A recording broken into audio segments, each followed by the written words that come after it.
Can't quite get the look you're going for with your latest sewing project? Well, let's look at 3 spectacular fitting tips that will change the way you look at clothing. Number 1. Make a muslin first, especially if you're making a garment from scratch. Muslins are invaluable in helping you from ruining the fabric you paid $10 a yard for on repeated mistakes.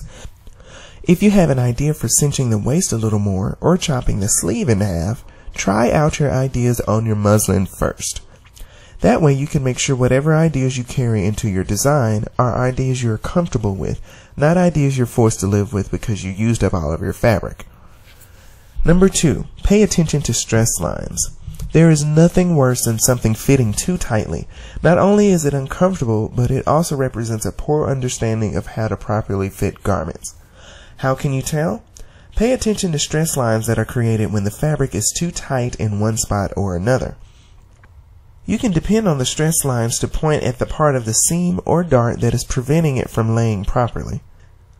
Although it takes some practice, using stress lines to fit your garment correctly can give you a garment that floats over the body and disguises imperfections.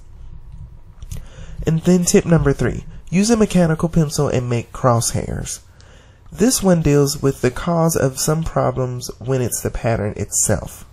Creating the best pattern you can will depend on the tools you use, and blunt pencils can push you off by 1/8 of an inch. Over time, this continual minor miscalculation can add up to big-time fitting problems.